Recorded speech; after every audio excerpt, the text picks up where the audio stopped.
नमस्ते भाइयों और दोस्तों। आप में से कुछ की मांग पर मैं इस विषय पर बात करने जा रहा हूं कि कैसे यीशु के नाम में अपने घर का अभिषेक करना है, जो वास्तव में एक बहुत सरल चीज है। बस कुछ बातें हैं जिन्हें ध्यान में रखना चाहिए। कुछ महत्वपूर्ण विवरण। हम अपने दोस्तों का धन्यवाद करते हैं जिन्होंने इस चैनल के लिए एक नए माइक्रोफोन के साथ हमारा समर्थन किया, ताकि वीडियो की गुणवत्ता में सुधार हो सके। ईश्वर आपको बड़े तरीके से पुरस्कृत करे। तो तेल से अभिषेक के बारे में बात करते हुए मैं आपको एक असली कहानी सुनाना शुरू करूंगा। एक सामान्य सप्ताह के दिन की रात थी, जो अगले दिन काम का दिन होने वाला था। हम सोने की तैयारी कर रहे थे। हमने पहले ही बाइबल पढ़ ली थी, परिवार के साथ प्रार्थना की थी और हम बिस्तर पर जाने वाले थे। हम इसके लिए तैयार हो रहे थे, जैसे दांतों को ब्रश करना और पजामा पहनना, और तभी मुझे सिर में बहुत सारे चुभन महसूस होने लगे।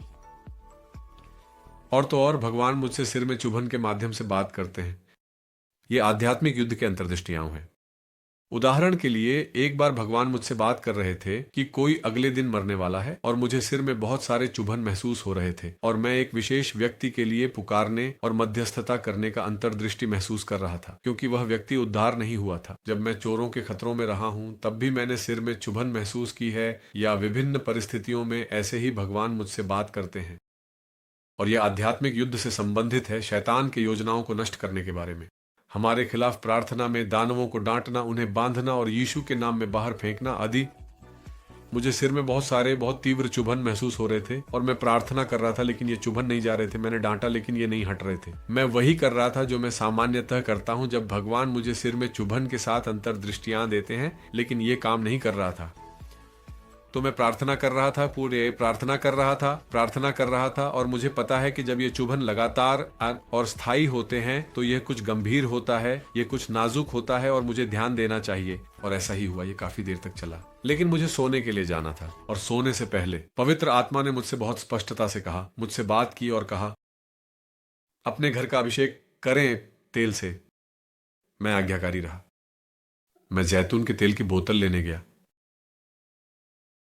और मैंने पूरे घर का दौरा करना शुरू किया। दरवाजों, खिड़कियों, दीवारों को, छत, पूरे घर को तेल से अभिषेक करते हुए। और इसे कैसे अभिषेक करते हैं? तो बहुत आसान है। तुम अपने हाथ में तेल लेते हो और प्रार्थना करते हो, स्वर्गीय पिता, इस घर की रक्षा करें। यह घर यीशु के नाम में तेल से अभिषेक किया गया है। दरवाजों, खिड़कियों को सील करो, ताकि कुछ भी बुरा अंदर ना आ सके। और मैं सभी कमरों, सभी दीवारों, सभी दरवाजों, सभी खिड़कियों, छत के चारों ओर घूमते हुए सबको तेल से अभिषेक कर रहा हूं। मुझे परवाह नहीं है कि दीवार पर दाग लग जाए। और ये इस तरह है, प्रभु इस घर की रक्षा करें कि कुछ भी बुरा अंदर ना आए। इसे सील करें। तेरे पवित्र आत्मा की आग के साथ, रक्षा के साथ अपने स्वर्गदूतों को भेजो। तुम प्रार्थना करते हो, तेल से अभिषेक करते हो, दरवाजों, खिड़कियों को जो लाए हो वह खत्म हो जाता है। तुम और डालते हो और प्रार्थना करते रहते हो, और तुम कह सकते हो, मैं हर दानव को बांधता हूं जो इस घर में प्रवेश करना चाहता है। यह घर यीशु के नाम में सील किया गया है, वे अंदर नहीं आ सकते। और तुम प्रार्थना करते रहते हो। और जब मैंने घर का अभिषेक करना खत्म किया तो मैं सोने चला गया, लेट गया। ऐसा हुआ कि लगभग 3 या 4 बजे सुबह मैंने छत पर कुछ भारी कदमों की आवाज सुननी शुरू की। मुझे नहीं पता था कि शैतान उस सुबह एक चोर को घर में घुसने की कोशिश करने के लिए भेजने वाला था। मुझे नहीं पता था, लेकिन पवित्र आत्मा को पता था, और उसने मुझे चेतावनी दी। और आज तक मैं कहता हूं, कितना अच्छा है मैंने आज्ञा मानी। भगवान की महिमा। पवित्र आत्मा ने मुझसे कहा मैं घर का अभिषेक करूं, और मैं अभिषेक करने के लिए उठ गया। मुझे आलस्य नहीं आया। और वास्तव में जब भगवान तुम्हें एक आदेश देते हैं और तुम आज्ञा मानते हो, तो जाओ और किसी से यीशु के बारे में बात करो, और पश्चाताप के बारे में, क्योंकि वह मरने वाला है, या कुछ ऐसा ही। भगवान तुम्हें एक आदेश देते हैं और तुम जाते हो, और तुमने आज्ञा मानी। ये बहुत अच्छा लगता है। लेकिन जब तुमने आज्ञा नहीं मानी तो ये बहुत बुरा लगता है। और हाँ, मैंने आज्ञा मानी, और मैंने छत पर भारी कदमों की आवाज सुननी शुरू की। तो मैंने कहा, यह क्या है? शुरुआत में मैंने सोचा, क्या यह कोई जानवर है? क्या यह एक पक्षी है? नहीं दे, ये बहुत तेज कदमों की आवाजें हैं, और छत पर ता ता ता ता ता की आवाज सुनाई दे रही थी। तो मैंने शुरुआत में मैंने सोचा कि यह कोई जानवर है। मैंने सोचा एक बड़ा उल्लू, एक चील। मैंने कहा नहीं नरेशा, नहीं, क्योंकि मैं थोड़ा सोया हुआ था। फिर मैं जाग गया, और मुझे एहसास हुआ कि ये आदमी के कदमों की आवाजें थीं, और घर 2 मंजिलों का था। मैं जल्दी से सभी लाइट्स जलाने गया, खिड़कियों से झांकने लगा। जाहिर है छत पर देखना संभव नहीं है। और मैंने प्रार्थना करना शुरू किया, डांटने लगा। मैंने पुलिस से बात की। पुलिस आने में बहुत समय लगा, लेकिन मैंने देखा कि एक आदमी दीवारों पर चढ़ रहा था। खिड़कियों की सुरक्षा ग्रिल्स को पकड़े हुए वह घर में घुसने का रास्ता ढूंढ रहा था। मैंने उसे देखा और वह गैरेज से बाहर निकल गया और चला गया। वह अंदर नहीं आ सका। भगवान ने हमारी रक्षा की। भगवान ने हमारी रक्षा की। मैंने उस आदमी को देखा। पुलिस बाद में आई और उन्होंने उसे नहीं पाया। वह चला गया। लेकिन मैंने महत्व देखा। पवित्र आत्मा की बात मानने के बारे में जब वह कहता है कि अपने घर को अभिषेक करो, इस मामले में यह एक शारीरिक मानव खतरा था, एक चोर। लेकिन जब आप अपने घर को अभिषेक करते हैं तो यह भी बुरे आत्माओं के प्रवेश को रोक सकता है, अगर आपके घर में कोई शाप नहीं है। मैं बात करने जा रहा हूं, मैंने तुम्हें यह अनुभव पहले ही बता दिया है। भगवान ने हमारी रक्षा की और हमें सुरक्षित रखा, यह एक आदेश था। और कभी कभी भगवान पवित्र आत्मा आपको एक कार को अभिषेक करने के लिए मार्गदर्शन कर सकता है जहां वे यात्रा करने जा रहे हैं, यहां तक कि एक विमान को भी अभिषेक करना। जब मैंने विमान में यात्रा की है, मैंने अपनी जैतून के तेल की बोतल ले ली है और मैंने विमान को अभिषेक किया। आप देख सकते हैं कि वे आमतौर पर एक कालीन वाले सुरंग से प्रवेश करते हैं और फिर एक हैच होती है और आपको आमतौर पर एक एयर होस्टेस मिलती है, एक स्टूवर्डेस। तो मैंने विमान को अभिषेक किया। जब मैं चढ़ा और विमान के लिए प्रार्थना की तो ये कुछ है जो आत्मा सिखाती है। अब मैं बाइबल के आधार के बारे में बात करना चाहता हूं और ये कैसे अभिषेक किया जाना चाहिए। मैं सबसे पहले लेवितिकस अध्याय 8 पद 10 पढ़ना चाहता हूं। आइए देखें कि कैसे पुराने नियम में भगवान ने पवित्र चीजों का अभिषेक करने का आदेश दिया। कहता है, और मूसा ने अभिषेक का तेल लिया और तंबू का अभिषेक किया, और उसमें जो भी चीजें थीं, तंबू के सभी बर्तन जैतून के तेल से अभिषेक किए गए थे। और कहता है कि और उसने उन्हें पवित्र किया। इसका मतलब है कि जब आप किसी चीज का अभिषेक करते हैं तो आप उसे पवित्र कर रहे हैं। और कहता है, और उसने वेदी पर उससे 7 बार छिड़का। उसने वेदी पर 7 बार तेल छिड़का और वेदी और उसके सभी बर्तनों, जलाशय और उसके आधार का अभिषेक किया ताकि उन्हें पवित्र किया जा सके। तो ये तेल से अभिषेक करने का अंत था पुराने नियम में पवित्रता। लेकिन केवल वस्तुओं का ही पवित्रकरण नहीं किया जाता था, बल्कि लोगों का भी किया जाता था। और उसने हारून के सिर पर अभिषेक का तेल डालकर उसे पवित्र करने के लिए अभिषेक किया। यही हम धर्मशास्त्र में देखते हैं। हम यह भी देखेंगे कि हारून के बेटों का कैसे अभिषेक किया गया। लेवितिकस अध्याय 8 के पद 30 में कहा गया है, और फिर मूसा ने अभिषेक का तेल और वेदी पर जो रक्त था उसे लिया और हारून पर और उसकी वस्त्रों पर और उसके बेटों पर और उसके बेटों की वस्त्रों पर छिड़का। और उसने हारून के वस्त्रों को और उसके बेटों को और उसके बेटों के वस्त्रों को पवित्र किया। नए नियम में हम देखते हैं कि संत अध्याय 5 में कहा गया है कि जब कोई बीमार हो तो उसे चर्च के बुजुर्गों को बुलाना चाहिए, और कहता है और उसे प्रभु के नाम से वो तेल से अभिषेक करें, और विश्वास की प्रार्थना बीमार को उठाएगी। प्रभु उन्हें ठीक करेगा और यदि उन्होंने पाप किए हैं तो उन्हें क्षमा किया जाएगा। हम देखते हैं कि जब प्रभु यीशु ने अपने शिष्यों को भेजा तो वे बीमारों का अभिषेक तेल से कर रहे थे। यहां संत अध्याय 5 के विशेष मामले में कहा गया है कि बुजुर्गों को बीमार के लिए प्रार्थना करते समय उसे प्रभु के नाम से तेल से अभिषेक करना चाहिए। यह प्रभु यीशु के नाम में किया जाना चाहिए।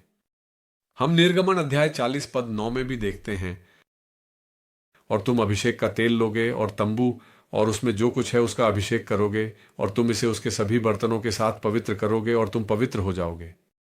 बुनियादी रूप से अभिषेक का यही उद्देश्य है। हम अन्य पहलुओं को भी देखते हैं। देन जैसे याकूब जब एक पत्थर पर लेट गया तो कहा गया कि उसने उसे अभिषेक किया। जब उसने एक सीढ़ी का सपना देखा जो स्वर्ग की ओर जा रही थी, और स्वर्गदूत सीढ़ी पर चढ़ते और उतरते थे और शीर्ष पर भगवान थे, और उसने पत्थर का अभिषेक किया। कहता है उसने इसे बेतेल, भगवान का घर और स्वर्ग का द्वार कहा। तो हम स्पष्ट रूप से देखते हैं कि वस्तुओं को पवित्र करने के लिए अभिषेक करना और लोगों का अभिषेक करना बाइबल में है। यह हमें पुराने और नए नियम में मिलता है। नए नियम में वस्तुओं का अभिषेक करने का कोई उल्लेख नहीं है, लेकिन पुराने नियम में इसका उल्लेख है, और यह कुछ ऐसा है जो आत्मा आपको सिखाती है। अब अभिषेक करने के लिए कुछ बातों का ध्यान रखना चाहिए। 1, तुम एक ऐसे घर का अभिषेक नहीं कर सकते जिसमें शापित चीजें हों। अनात्मा का मतलब है शापित। अनात्मा एक भौतिक वस्तु हो सकती है जो दानवों के लिए द्वार बनती है। तुम एक ऐसे घर का अभिषेक नहीं कर सकते जिसमें सिगरेट, पोर्नोग्राफी या डिज्नी की चीजें हों। हथियार, ड्रैगन, परियां, ग्नोम, बौने, यूएफओ, विदेशी, हैरी पॉटर की फिल्में, the Lord of the Rings, Narnia,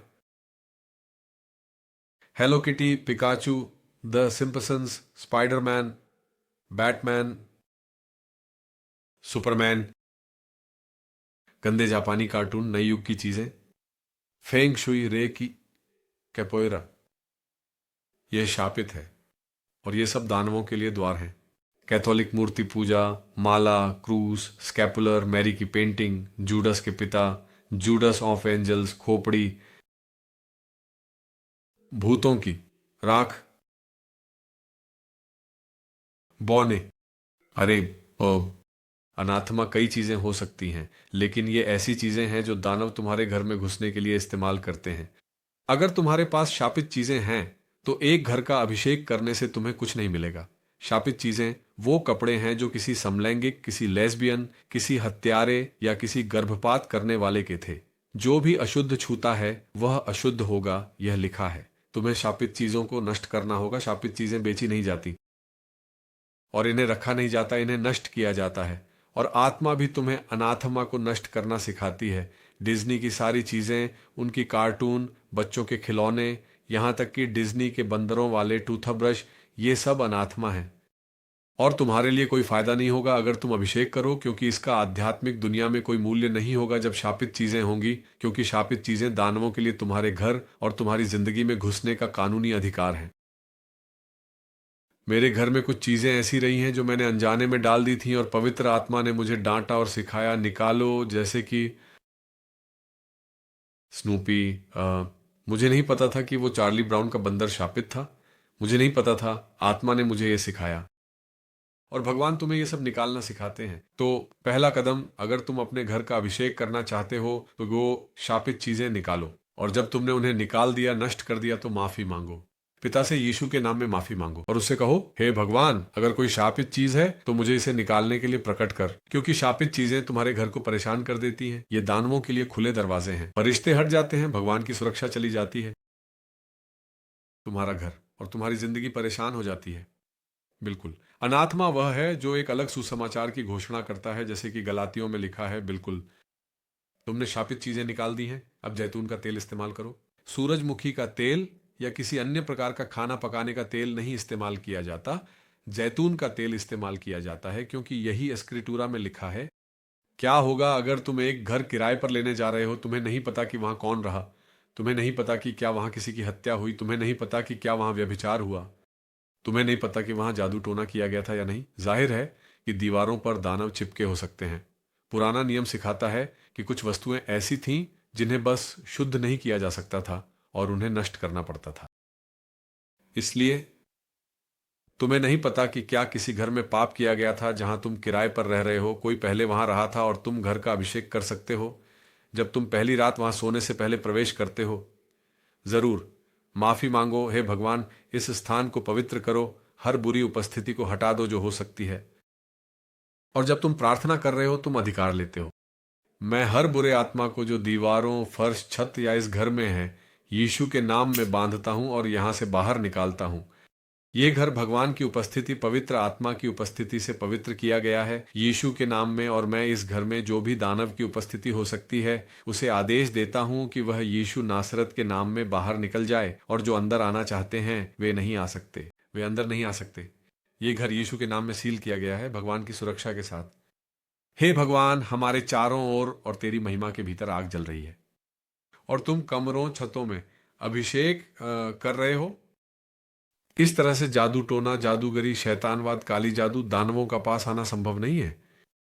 शापित घर के करीब आने में शैतान को बहुत मेहनत करनी पड़ती है।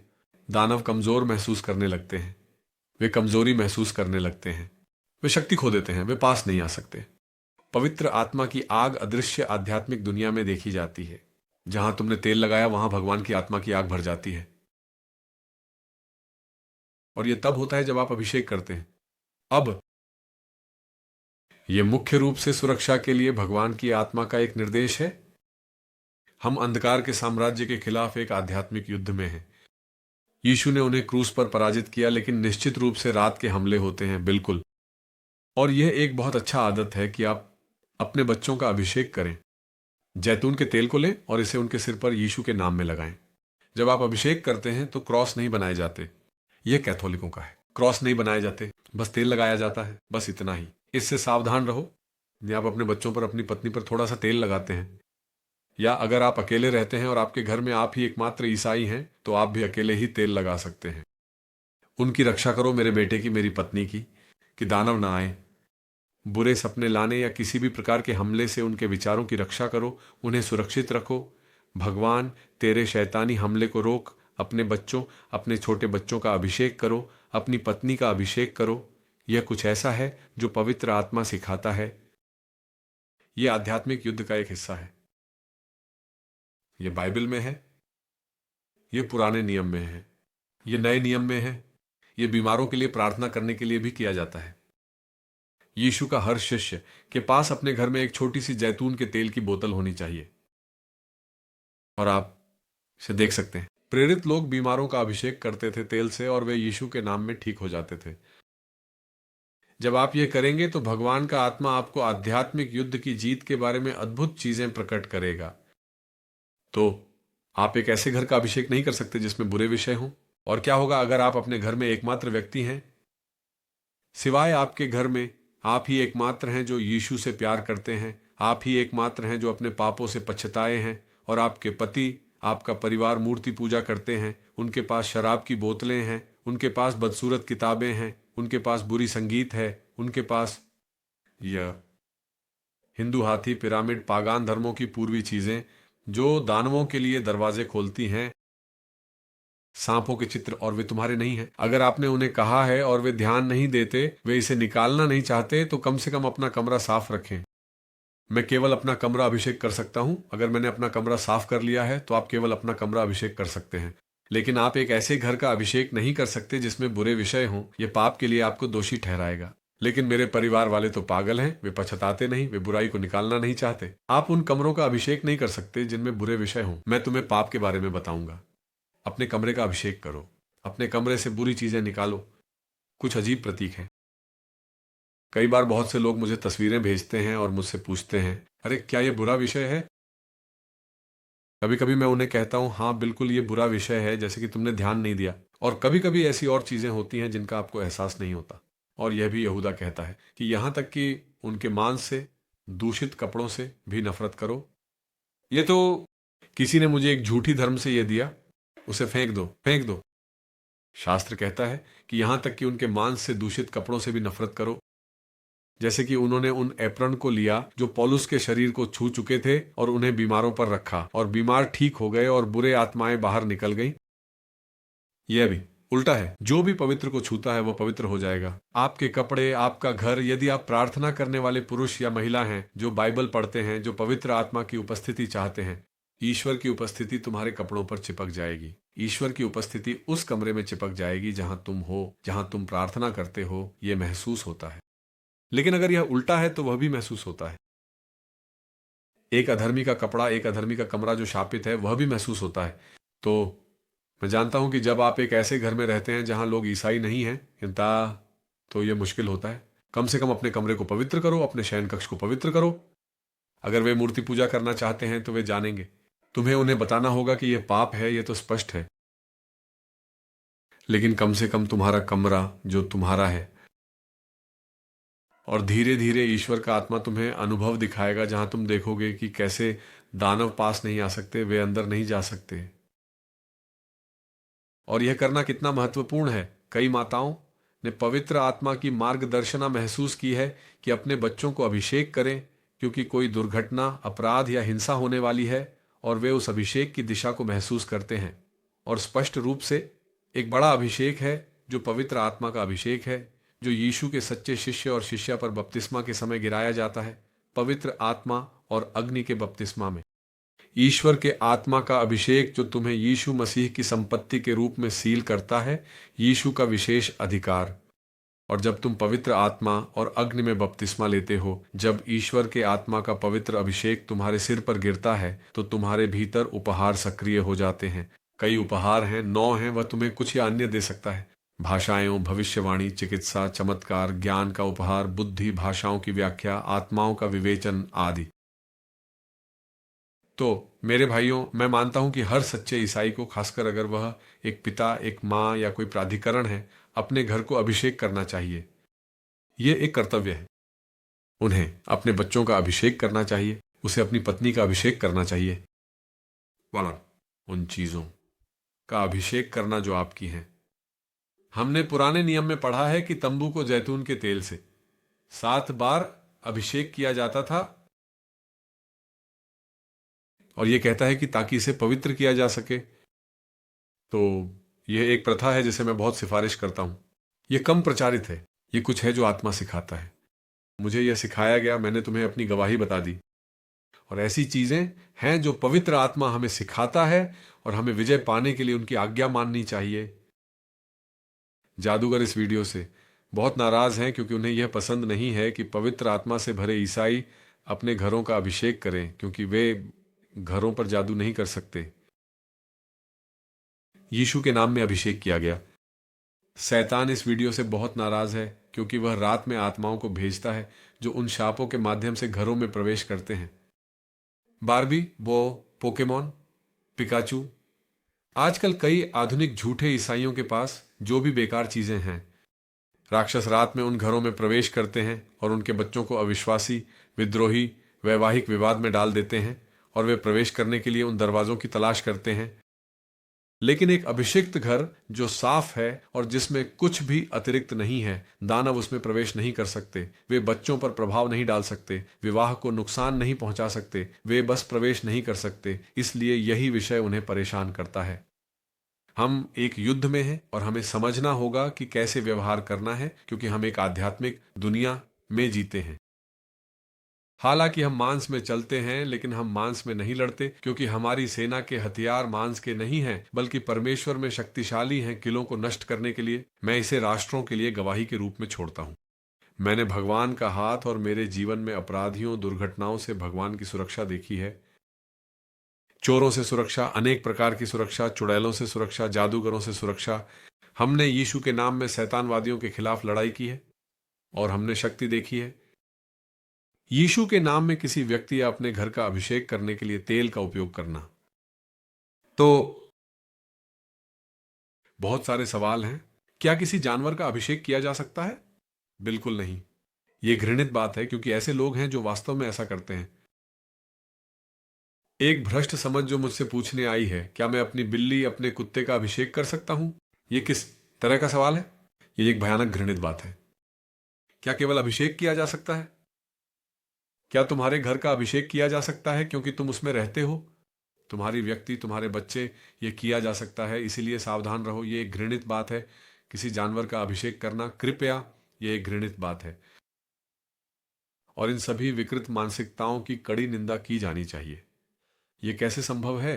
वे ऐसा कैसे सोच सकते हैं? आपको जानना है कि किसका अभिषेक किया जा सकता है और किसका नहीं। विश्वास में आगे बढ़ो, शांति की तलाश करो और उसका पालन करो। और मुझे सच में विश्वास है कि अगर तुम प्रभु यीशु से प्यार करते हो और अपने आप को नकारने, अपनी क्रूस उठाने और उसके पीछे चलने के लिए तैयार हो, और अपने जीवन से हर बुरी चीज, हर वह चीज जो उसे पसंद नहीं है, हटा देते हो, तो तुम सच में साफ हो जाओगे। लेकिन अगर तुम इस दुनिया से प्यार करते हो और एक ऐसे अपोस्टेटिक ईसाई धर्म की चाह रखते हो जो तुम्हें यह बताए कि तुम अपने घर में शाप रख सकते हो और कुछ नहीं होगा, तो तुम जानते हो जो अपनी जान बचाना चाहता है वह उसे खो देगा, लेकिन जो मेरी सुसमाचार के कारण अपनी जान खो देगा, यीशु ने कहा, वह उसे पाएगा। यह एक बहुत ही नाजुक बात है। और एक और सवाल जो मुझसे पूछा जा सकता है वह है, क्या मैं खुद का अभिषेक कर सकता हूं? हाँ, तुम खुद का अभिषेक कर सकते हो। और मैं इसे कहां लगाऊं? क्या मैं इसे माथे पर, सिर पर कर सकता हूं? जहां तुम चाहो, लेकिन यह सिर पर होना चाहिए।